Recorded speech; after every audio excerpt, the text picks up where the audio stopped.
UP की news में आपका स्वागत है। आइए डालते हैं आज की टॉप 25 बड़ी खबरों पर एक नजर। सीतापुर में सोमवार को जलाभिषेक के लिए गंगा जल ले जा रहे कांवड़ियों के साथ दर्दनाक हादसा हो गया। डीजे वाहन के साथ जा रहे कांवड़ियों का वाहन अचानक हाई टेंशन बिजली लाइन की चपेट में आ गया। करंट लगने से 2 कांवड़ियों की मौके पर ही मौत हो गई, जबकि 3 अन्य गंभीर रूप से झुलस गए। हादसे के बाद पूरे इलाके में अफरा तफरी मच गई। सूचना मिलते ही पुलिस और स्थानीय ग्रामीण मौके पर पहुंचे। ग्रामीणों की मदद से घायल कांवड़ियों को तुरंत स्वास्थ्य केंद्र पहुंचाया गया, जहां उनका इलाज जारी है। उत्तर प्रदेश में सोशल मीडिया पर शुरू हुई एक प्रेम कहानी खूनी संघर्ष में बदल गई। बहन के प्रेम संबंध का विरोध करना उसके भाई को भारी पड़ गया।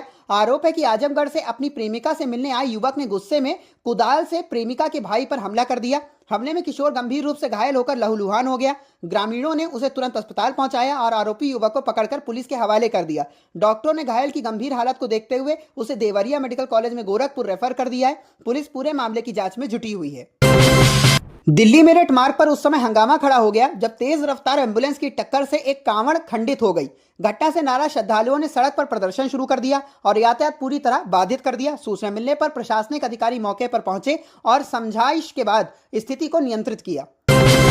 राजधानी लखनऊ में कांवड़ यात्रा के दौरान उस समय तनाव का माहौल बन गया जब बच्चों को लेकर जा रही एक स्कूल वैन पर कुछ कांवड़ियों ने पथराव कर दिया। यह घटना चरक चौराहे के पास हुई, जहां बारिश के बीच ओवरटेक करने को लेकर शुरू हुआ विवाद देखते ही देखते हिंसक झड़प में बदल गया। आरोप है कि वैन के शीशे तोड़ दिए गए और चालक के साथ मारपीट भी की गई। हालांकि राहत की बात यह रही कि वैन में सवार सभी बच्चे पूरी तरह सुरक्षित रहे और किसी को कोई चोट नहीं आई। सावन माह के पहले सोमवार पर प्रदेश भर के शिव मंदिरों में श्रद्धालुओं की भारी भीड़ उमड़ रही है। वहीं कांवड़ यात्रा भी अपने चरम पर पहुंच चुकी है। हरिद्वार से मुजफ्फरनगर होते हुए दिल्ली तक शिव भक्तों का जनसैलाब देखने को मिल रहा है। पूरे हाईवे पर बम बम भोले के जयघोष गूंज रहे हैं। इस बार कांवड़ यात्रा में भक्ति के साथ साथ श्रद्धालुओं की अनोखी वेशभूषा भी लोगों का आकर्षण बनी हुई है। इसी बीच एक ऐसा कांवड़िया भी चर्चा का विषय बना हुआ है जिसने लंकापति रावण का रूप धारण कर कांवड़ यात्रा शुरू की है। उसकी अनोखी वेशभूषा को देखने के लिए रास्ते भर लोगों की भीड़ जुट रही है और वह हर किसी का ध्यान अपनी ओर आकर्षित कर रहा है। गोरखपुर में आयोजित जनता दर्शन कार्यक्रम के दौरान मुख्यमंत्री योगी आदित्यनाथ ने आम नागरिकों की समस्याएं सुनी और अधिकारियों को सख्त निर्देश दिए। उन्होंने कहा कि अपराधियों के खिलाफ कार्रवाई में किसी भी तरह की नरमी स्वीकार नहीं की जाएगी। मुख्यमंत्री ने सभी शिकायतों का प्राथमिकता के आधार पर त्वरित, पारदर्शी और प्रभावी निस्तारण सुनिश्चित करने के निर्देश दिए। साथ ही उन्होंने पीड़ितों को समयबद्ध न्याय दिलाने और लापरवाही बरतने वाले अधिकारियों के खिलाफ कड़ी कार्रवाई करने की चेतावनी भी दी। लखनऊ के ऐतिहासिक इमामबाड़ा गुफरान माआब को लेकर शिया धर्मगुरुओं के बीच विवाद गहरा गया है। मौलाना सैफ अब्बास ने मौलाना कल्बे जवाद पर गंभीर आरोप लगाए। उनका कहना है कि इमामबाड़े में कब्रों के आवंटन के दौरान आर्थिक अनियमितताएं और धांधली हुई है। उन्होंने पूरे मामले की निष्पक्ष और पारदर्शी जांच कराने की मांग की है। इन आरोपों के सामने आने के बाद शिया समुदाय में हलचल बढ़ गई है और लोग इस मुद्दे पर खुलकर अपनी प्रतिक्रिया दे रहे हैं। उत्तर प्रदेश के महाराजगंज जिले से एक बेहद दुखद घटना सामने आई है। यहां अमृत सरोवर में डूबने से 3 किशोरों की मौत हो गई। इस हादसे के बाद स्थानीय लोगों में भारी आक्रोश फैल गया। नाराज ग्रामीणों ने नगर पालिका प्रशासन पर लापरवाही का आरोप लगाते हुए बच्चों के अंतिम संस्कार को रोक दिया। उनका कहना है कि सुरक्षा व्यवस्था और निगरानी में गंभीर चूक के कारण यह हादसा हुआ है। हालात को सामान्य बनाने और लोगों को शांत कराने के लिए पुलिस और प्रशासन की टीम मौके पर लगातार प्रयास कर रही है। उत्तर प्रदेश के अमरोहा जिले से एक सनसनीखेज हत्या का मामला सामने आया है। बेवफाई के शक में एक युवक ने अपनी तलाकशुदा प्रेमिका की गला दबाकर हत्या कर दी। वारदात के बाद आरोपी ने शव को पंखे से लटकाकर इसे आत्महत्या का रूप देने की कोशिश की। इसी दौरान महिला की मासूम बेटी वहां पहुंच गई और शोर मचाने लगी। बच्ची की आवाज सुनकर आसपास के लोग मौके पर एकत्र हो गए, जिसके चलते भागने की कोशिश कर रहा आरोपी पकड़ लिया गया। सूचना पर पहुंची पुलिस ने आरोपी को हिरासत में लेकर आगे की कानूनी कार्रवाई शुरू कर दी है।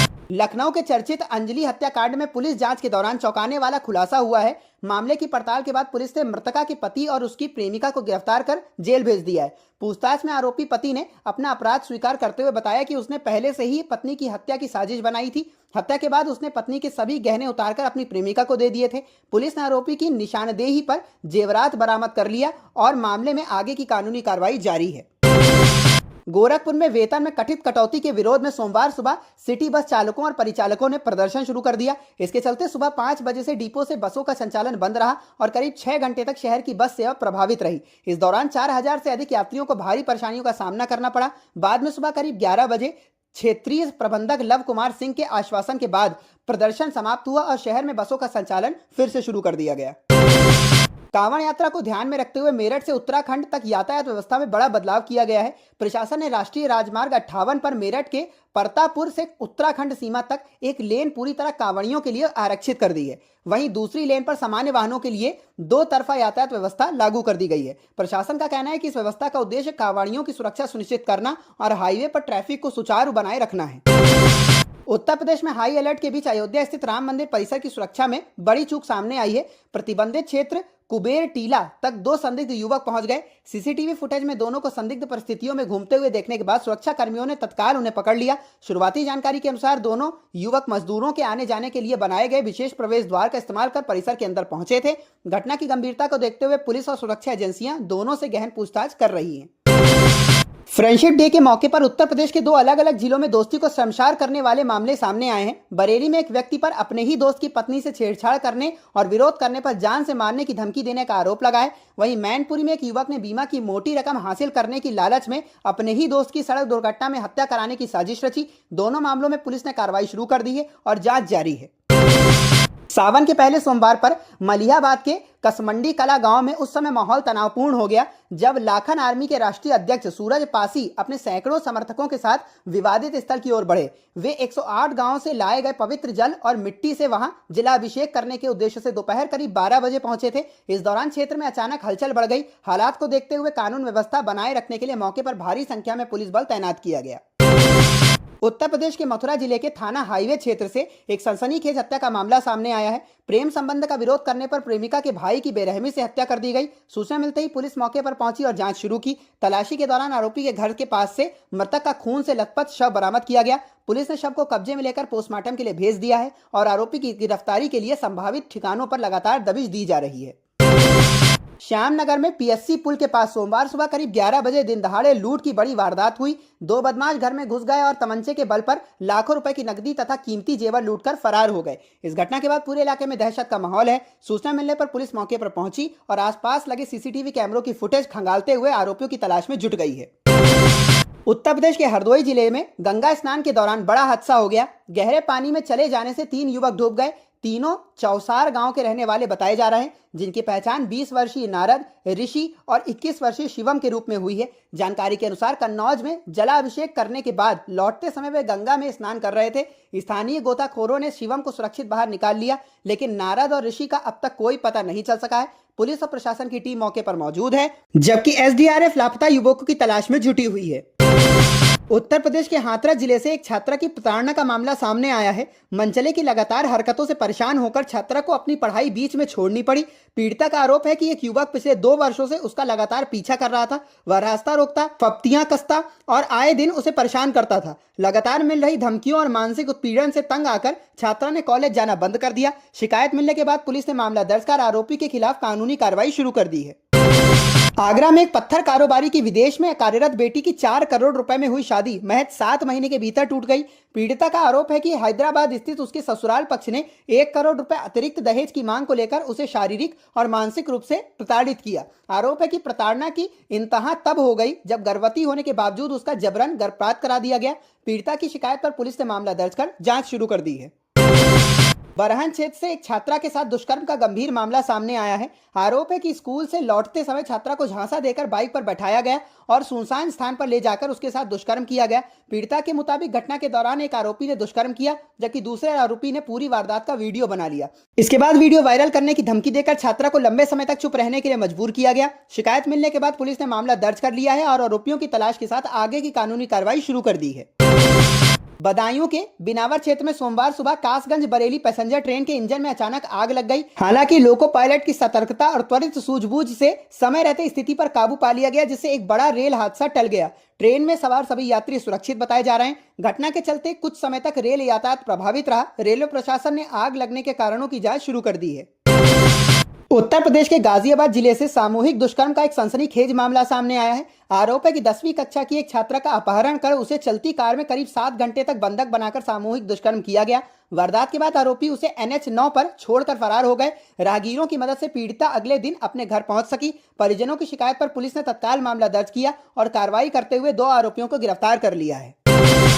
बहुजन समाज पार्टी में इन दिनों अंदरूनी खींचतान और सियासी हलचल तेज हो गई है। पार्टी प्रमुख मायावती ने अपने भतीजे आकाश आनंद के ससुर और पूर्व राज्यसभा सांसद डॉक्टर अशोक सिद्धार्थ को अनुशासनहीनता और पार्टी विरोधी गतिविधियों के आरोप में निष्कासित कर दिया है। पार्टी का कहना है कि बार बार चेतावनी दिए जाने के बावजूद उनके व्यवहार में सुधार नहीं हुआ और उन्होंने उत्तर प्रदेश विधानसभा चुनाव को लेकर कार्यकर्ताओं के बीच भ्रम फैलाने की कोशिश की। इस पारिवारिक और संगठनात्मक विवाद के बाद आगामी विधानसभा चुनाव के मद्देनजर पार्टी की रणनीति और तैयारियों को लेकर कई सवाल उठने लगे हैं। सावन के पहले सोमवार पर उत्तर प्रदेश में मानसून ने रफ्तार पकड़ ली है। सुबह से ही लखनऊ, बरेली सहित कई जिलों में रुक रुक कर बारिश का दौर जारी रहा। भारतीय मौसम विज्ञान विभाग (IMD) के अनुसार आज से प्रदेश में मानसून और अधिक सक्रिय होने की संभावना है। मौसम विभाग ने राज्य के 50 से अधिक जिलों में गरज चमक के साथ बारिश और आकाशीय बिजली गिरने की चेतावनी जारी की है। साथ ही अनुमान जताया गया है कि अगले 3 से 4 दिनों तक प्रदेश में इसी तरह का मौसम बना रह सकता है।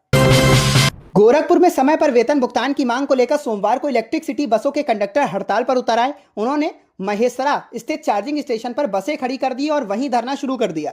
प्रदर्शन कर रहे कर्मचारियों का आरोप है कि उन्हें लंबे समय से समय पर वेतन नहीं दिया जा रहा। सुबह के समय सेवा बंद रहने से नौकरी पेशा लोगों और आम यात्रियों को काफी दिक्कतों का सामना करना पड़ा। बिहार के बांकीपुर उपचुनाव में प्रशांत किशोर की जीत पर समाजवादी पार्टी प्रमुख अखिलेश यादव की पहली प्रतिक्रिया सामने आई है। अखिलेश यादव ने कहा, यह नतीजा बीजेपी के खिलाफ जनता के बढ़ते गुस्से का संकेत है। अखिलेश यादव का कहना है कि खासकर युवाओं और उनके माता पिता में बेरोजगारी, शिक्षा और भविष्य को लेकर नाराजगी बढ़ रही है। उन्होंने दावा किया कि यही जनाक्रोश बांकीपुर उपचुनाव के नतीजे में दिखाई दिया और बीजेपी को हार का सामना करना पड़ा। गौरतलब है कि जनसुराज पार्टी के प्रमुख प्रशांत किशोर ने बांकीपुर सीट पर जीत दर्ज करते हुए बीजेपी के करीब 30 साल पुराने गढ़ को ध्वस्त कर दिया। इस जीत के बाद बिहार की राजनीति के साथ साथ राष्ट्रीय स्तर पर भी नई राजनीतिक चर्चाएं तेज हो गई हैं।